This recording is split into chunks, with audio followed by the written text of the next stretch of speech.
පැයට kilometre 9000ක බිහිසුණු වේගයකින් අභ්‍යවකාශයේ ඝන අඳුර විනිවිද යමින් පැමිණි යෝධ ලෝහමය වස්තුවක් චන්ද්‍රයා මතට අතිශය ප්‍රචණ්ඩකාරී ලෙස කඩාගෙන වැටෙනවා. මේ මොහොතේ ඇති වූ දැවැන්ත ගැටුමෙන් මුළු මහත් චන්ද්‍ර තලයම ශනිකව කම්පණය වෙනවා. මේක අභ්‍යවකාශයේ සැරිසරන සාමාන්‍ය උල්කාපාතයක්වත් ග්‍රහක ගැබැල්ලක්වත් නොවේ. මේක පෘථිවිය මත මිනිසා විසින් නිපද වූ දැවැන්ත රොකට් බූස්ටරයක ඉහළ කොටසක්. මේ දරුණු සිදුවීම සිදුවෙන බව නාසා ආයතනයේ විද්‍යාඥයින් කල්තියාම දැන සිටියා. නමුත් සැබෑ ගැටලුව ආවේ ඊට පස්සේ.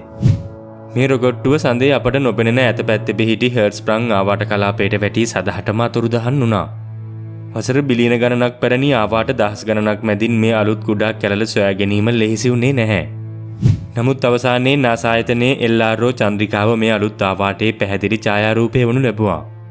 මේ ඡායාරූප දුරු විද්‍යාඥයින් අතිශය පුදුමයටපත් වුණා. මොකද ආවාටය තුලින් චන්ද්‍රයාගේ මතුපිට පස් තට්ටුව යට මෙතෙක් සංගවාගෙන සිටි අභ්‍යන්තරය අමුතුමාකාරයකින් මතුපිටට නිරාවරණය වී තිබුණා. මේ කතාව තේරුම් ගන්න අපි මුලින්ම අතීතයට යන්න ඕන. චන්ද්‍ර මෙහෙයුමකදී පර්යේෂණ යාන අභ්‍යවකාශයට මුදා හැරීමෙන් පසු මේ රොකට්ටුවේ ප්‍රධාන ඉංජිනේරුමය රාජකාරිය සාර්ථකව අවසන් වුණා.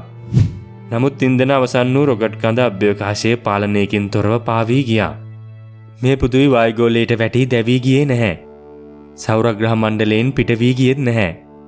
පෘථිවියේ සහ සඳේ ගුරුත්වාකර්ෂණයට හසු වී එය අභ්‍යවකාශයේ පාවෙමින් තිබුණා.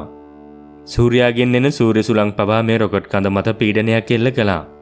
මේ නිසා එහි ගමන් මාර්ගයේ වසර ගණනාවක් පුරා නොදැනුවත්වම ක්‍රමයෙන් වෙනස් වුණා. අභ්‍යවකාශ සුන්බුන් නිරීක්ෂණය කරන විද්‍යාඥ බිල් ග්‍රේ ඇතුළු ස්වාධීන කණ්ඩායමකට මේ අසාමාන්‍ය ගමන නිරීක්ෂණය වුණා. මේ රොකට් කඳ කෙලින්ම සඳ දෙසට ඇදී යන බව ඔවුන් මුලින්ම හඳුනාගත්තා. බොහෝ අය ආරම්භයේදී සැක කළේ මෙය සාමාන්‍ය වාණිජ රොකට්ටුවක් කියා. නමුත් ඇරිසෝනා විශ්වවිද්‍යාලයේ සහ නාසා ජෙට් ප්‍රචාලන විද්‍යාගාරයේ කළ වර්ණාවලි පරීක්ෂණයන් වලින් සත්‍ය හෙළි වුණා. මේ ගැඹුරු අභ්‍යවකාශයේ සැරිසරූ බූස්ටර් කොටසක් බවයි. නාසා ආයතනයේ සංකීර්ණ ගණිතමය ගණනය කිරීම වලින් පැහැදිලි වුණේ මෙය අනිවාර්යයෙන්ම සඳේ ඈත පැත්තේ ගැටෙන බවයි. මේ පාලනය කරන්න කිසිම එන්ජිමක් හෝ ඉන්ධනයක් තිබුණේ නැහැ. මේ වේගය අඩු කරන්න සඳ වටා ඝන වායුගෝලයක් තිබුණේ නැහැ. මේ අනතුර සිදු වූයේ සඳේ අපට නොපෙනෙන පැත්ත නිසා පෘථිවියේ ඇති ප්‍රබල දුරේක්ෂවලට මේ ගැටුම සජීවීව දැක ගැනීමට නොහැකි වුණා. නමුත් අවසානයේ එම ලෝහ කඳ තත්පරයට කිලෝමීටර් 2.6ක පමණ අධික වේගයකින් සඳ මත පතිත වී විනාශ වුණා.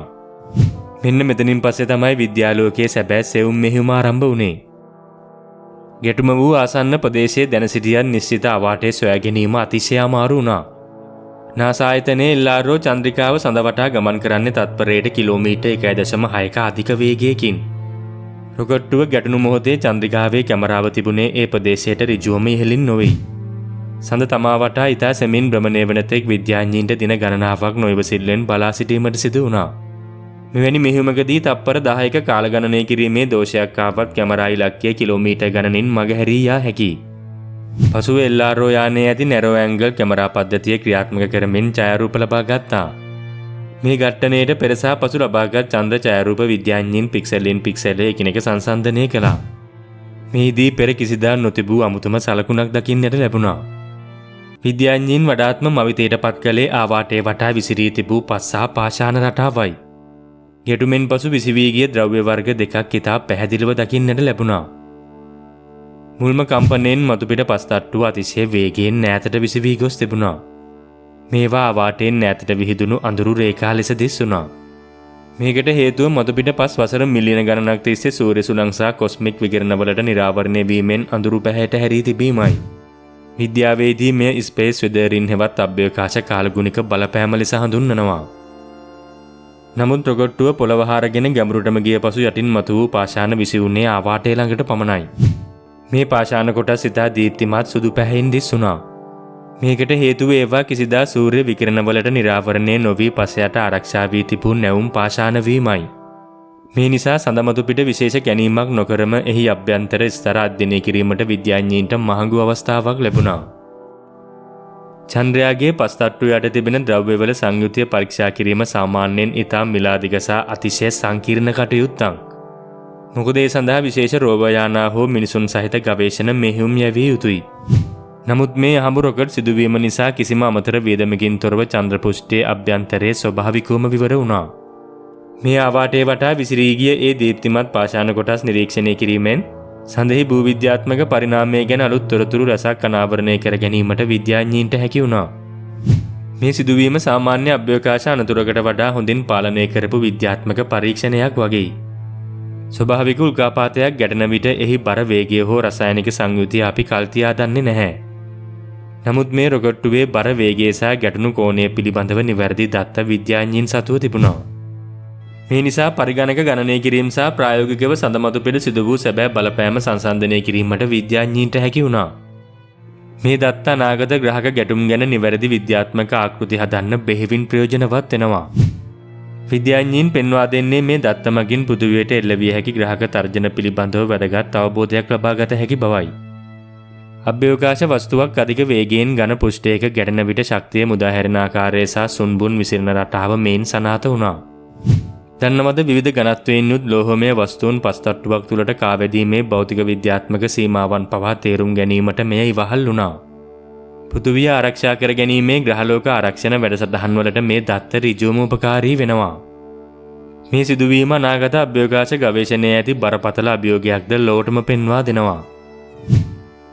මේ වන විට ලෝකයේ ප්‍රබල රටවල් සහ පෞද්ගලික සමාගම් සඳමත ස්ථීර ජනාවාස හදන්නත්, පරීක්ෂණාගාර ඉදිකරන්නත් සහ රෝවර්ස් යවන්නත් සැලසුම් කරනවා.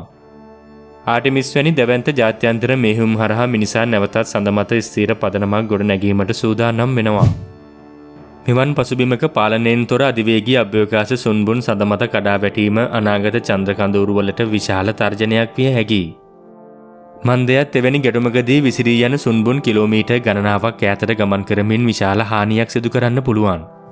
සඳමත වායුගෝලීය ප්‍රතිරෝධයක් නොමැති නිසා විසිවෙන කුඩා පාෂාණ කැබැල්ලක් පවා වෙඩි උණ්ඩයකට වඩා වැඩි වේගයකින් බොහෝ දුරක් ගමන් කරනවා. මෙමගින් චන්ද්‍ර මතුපිට පිහිටුවා ඇති sannivedana උපකරණ, සූර්ය බලශක්ති පද්ධති සහ ගගනගාමීන්ගේ වාසස්ථාන ශනිකව විනාශ වී යාමේ අවදානමක් පවතිනවා. මේ අභ්‍යවකාශ සුන්බුන් කළමනාකරණය කිරීම දැන් පෘථිවි කක්ෂයට පමණක් සීමා වූ ප්‍රශ්නයක් නොවේ. බලන්නේ දැන් සඳ වටා ඇති සිස්ලූනා කලාපයටත් එකසේ බලපාන බරපතල පාරිසරික අර්බුදයක් බවට පත්වෙමින් තිබෙනවා. මේ අතහැර දමන රොකට් කොටස් සහ ක්‍රියාවිරහිත වන චන්ද්‍රිකා නිසි සැරසුමකින් තොරව අභ්‍යවකාශයේ සැරිසැරීමට ඉඩ හැරීම අනාගත පරපුරේ චන්ද්‍ර මෙහෙයුම් වලට දැඩි බාධාවක් විය හැකියි. ජාත්‍යන්තර මට්ටමේ නීති රීති පද්ධතියක් මගින් අභ්‍යවකාශ සුන්බුන් පාලනය කිරීම අද වන විට අත්‍යවශ්‍ය කාරණයක් බවට පත්වී තිබෙනවා. පෘථිවියෙන් නික්ම ගිය මිනිසා නිපද වූ යකඩ කැබැල්ලක් සඳමත සදාකාලික කැලලක් තබා සිය ගමන නිමා කළා. මිනිසා අභ්‍යවකාශ ගවේෂණය කරමින් තව තවත් ඉදිරියට යන විට මේ අප අභ්‍යවකාශයට මුදාහරින අපද්‍රව්‍ය පිළිබඳ නිසි වගකීම බාර ගැනීමට අප සූදානම්ද යන ප්‍රශ්නය මේ අලුත් චන්ද්‍ර අවාටය අප හමුවේ ඉදිරි කර තිබෙනවා.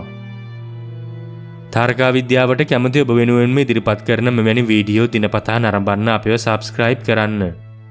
කුඩා සීනුවේ බුවත් අලුත් වීඩියෝ එකක් දාපු ගමන් එසැනින්ම ඔබට දැනගන්නටත් පුළුවන්.